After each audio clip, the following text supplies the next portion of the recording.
2017ರ ಗುಜರಾತ್ ಚುನಾವಣೆಯ ಫಲಿತಾಂಶದ ದಿನ ನೆನಪಿಗೆ ಬರ್ತಾ ಇದೆ. ಎಸ್ ಹೃದಯದ ಬಡಿತ ಏರಿಸಿದ್ದ ಚುನಾವಣೆ ಅದು ಕಾಂಗ್ರೆಸ್ ಮತ್ತು ಬಿಜೆಪಿಯ ನಡುವೆ.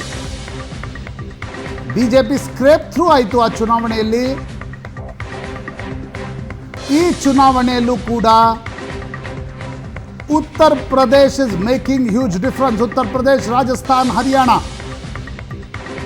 ವೆಸ್ಟ್ ಬೆಂಗಾಲ್ ಇವರು ಹೇಳಿದಂತೆ, ಎಕ್ಸಿಟ್ ಪೋಲ್ಸ್ಗಳು ಹೇಳಿದಂತೆ ವೆಸ್ಟ್ ಬೆಂಗಾಲ್ನಲ್ಲಿ ಟಿಎಂಸಿ ಕುಸಿತ ಕಾಣುತ್ತಿಲ್ಲ. Tamil Nadu Congress DMK alliance 35, NDA 1, AIADMK 1, 39ರ ಪೈಕಿ 37ರ ಟ್ರೆಂಡ್ ಸಿಗ್ತಾ ಇದೆ. ಅದರಲ್ಲಿ ಬಹುಶಃ ಬಿಜೆಪಿ ಇಲ್ಲ ಅಜಿತ್. ಅದಕ್ಕೆ NDA PMK ಅದು.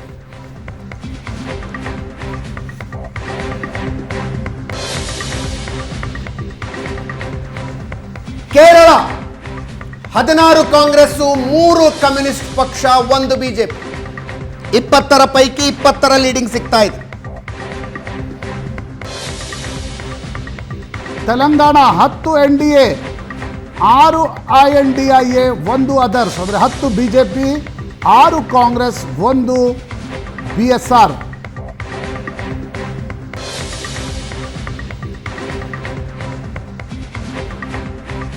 ಕಳೆದ ಅರ್ಧ ಗಂಟೆಯಿಂದ ರಾಷ್ಟ್ರವ್ಯಾಪಿ ಬೇರೆ ಬೇರೆ ರಾಜ್ಯಗಳ ಲೀಡ್ಗಳು ಬದಲಾಗ್ತಾ ಇರುವಂತೆ ಕಾಣ್ತಾ ಇದೆ.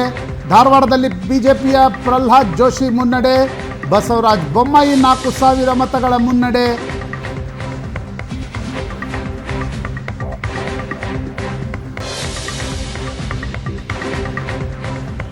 ಮಧ್ಯಪ್ರದೇಶದ ರಾಜ್ಗಢದಿಂದ ದಿಗ್ವಿಜಯ್ ಸಿಂಗ್ ಹಿನ್ನಡೆ. ಅಜಿತ್ ನೋಡಿ, ಕಳೆದ ಅರ್ಧ ಗಂಟೆಯಲ್ಲಿ ಉತ್ತರ ಪ್ರದೇಶದ ಫಲಿತಾಂಶ is making huge difference. Huge difference. Uttar Pradesh make or break ರಾಜ್ಯ ಆಗುತ್ತೆ ಈ ಸಲ. ಮೋದಿ ಏಕಾಂಗಿಯಾಗಿ ಅಧಿಕಾರ ಹಿಡಿಯುವುದನ್ನ ಮಮತಾ ಬ್ಯಾನರ್ಜಿ ಮತ್ತು ಅಖಿಲೇಶ್ ಯಾದವ್ ತಡೀತಾರ? ಎಸ್. ಈಗ ಇರುವ ಪ್ರಶ್ನೆ, ಬಿಜೆಪಿ ಸ್ವಂತ ಬಲದ ಮೇಲೆ ಅಧಿಕಾರ ಬರುವುದಕ್ಕೆ ಮಮತಾ ಬ್ಯಾನರ್ಜಿ ಮತ್ತು ಅಖಿಲೇಶ್ ಯಾದವ್ ಅಡ್ಡಗಾಲಾಗ್ತಾರೆ.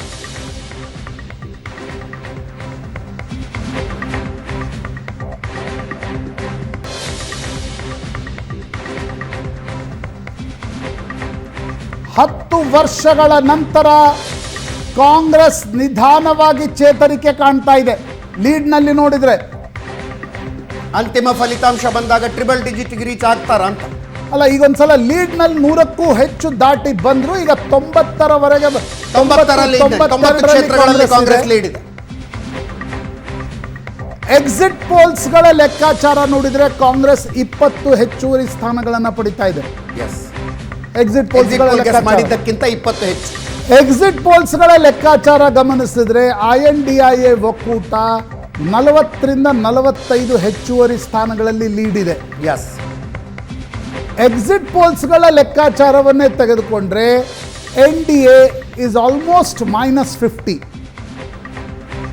ಆಲ್ಮೋಸ್ಟ್ -50, 300ರ ಆಸ್ಪಾಸ್ನಲ್ಲಿದೆ. 350, 355ರ ಭವಿಷ್ಯವನ್ನು ಎಕ್ಸಿಟ್ ಪೋಲ್ಸ್ಗಳು ನುಡಿದಿದ್ವು.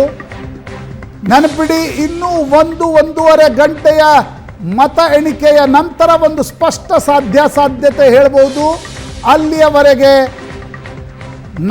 ನೀವು ಅಟ್ ದಿಸ್ ಪಾಯಿಂಟ್ ಆಫ್ ಟೈಮ್ನ ನಂಬರ್ಸ್ಗಳನ್ನು ಮಾತ್ರ ಗಮನಿಸಬೇಕಾಗತ್ತೆ. ಯಾಕಂದರೆ ಒಂದು ಸುತ್ತಿನ ಮತ ಎಣಿಕೆ ಕೇವಲ ಒಂದು ಕ್ಷೇತ್ರ, ಅನೇಕ ಕ್ಷೇತ್ರಗಳ ಅಂದರೆ ಒಂದು ವಿಧಾನಸಭಾ ಕ್ಷೇತ್ರ ಇಡೀ ಲೋಕಸಭಾ ಕ್ಷೇತ್ರದ ಫಲಿತಾಂಶವನ್ನು ಕೂಡ ಬದಲಿಸುವ ಶಕ್ತಿ ಇರುತ್ತೆ. ತುಮಕೂರಿನಲ್ಲಿ ಸೋಮಣ್ಣ 21,000, ಮಂಡ್ಯದಲ್ಲಿ ಕುಮಾರಸ್ವಾಮಿ 80,000 ಮತಗಳ ಅಂತರದಿಂದ ಮುನ್ನಡೆಯಲ್ಲಿದ್ದರೆ, ಹಾವೇರಿಯಲ್ಲಿ ಬಸವರಾಜ ಬೊಮ್ಮಾಯಿ ಕೊಂಚ 4,000 ಮತಗಳ ಅಂತರ. ವಿಶ್ವೇಶ್ವರ ಹೆಗಡೆ ಕಾಗೇರಿ ಉತ್ತರ ಕನ್ನಡ 81,000 ಮತಗಳ ಅಂತರದಿಂದ ಮುನ್ನಡೆಯಲ್ಲಿದ್ದಾರೆ. ಗಾಂಧಿನಗರದಲ್ಲಿ ಅಮಿತ್ ಶಾ ಮುನ್ನಡೆ, 2 ಲಕ್ಷ ಮತಗಳ ಅಂತರದಿಂದ ಅಮಿತ್ ಶಾ ಮುನ್ನಡೆಯಲ್ಲಿದ್ದಾರೆ. ಸುರ್ಪುರದ ಬೈ ಇಲೆಕ್ಷನ್ಸ್ ಕೂಡ ನಡೀತಾ ಇದೆ. ಅಲ್ಲಿ ಕಾಂಗ್ರೆಸ್ ಮುನ್ನಡೆಯಲ್ಲಿದೆ. ಸುರ್ಪುರದ ಬೈ ಇಲೆಕ್ಷನ್ಸ್ ನಲ್ಲಿ ಕಾಂಗ್ರೆಸ್ನ ವೇಣುಗೋಪಾಲ್ ಮುನ್ನಡೆಯಲ್ಲಿದ್ದಾರೆ. ಮಧ್ಯಪ್ರದೇಶ್ ಮಾತ್ರ ಮತ್ತೊಮ್ಮೆ ಬಿಜೆಪಿಗೆ ಬಲ ತುಂಬಿದೆ. 29ಕ್ಕೆ 29 ಕ್ಷೇತ್ರಗಳಲ್ಲಿ ಬಾಗಲಕೋಟೆ ಟಿ.ಸಿ. ಗದ್ದಿಗೌಡರು ಮತ್ತೊಮ್ಮೆ ಮುನ್ನಡೆಗೆ ಬಂದಿದ್ದಾರೆ. ಸಂಯುಕ್ತ ಪಾಟೀಲ್ 20,000 ಮತಗಳ ಅಂತರದಿಂದ ಮುನ್ನಡೆಯಲ್ಲಿದ್ದರು. ಗದ್ದಿಗೌಡರಿಗೆ ಒಂದು ಕೊಂಚ ಲೀಡ್ ಸಿಕ್ಕಿದೆ.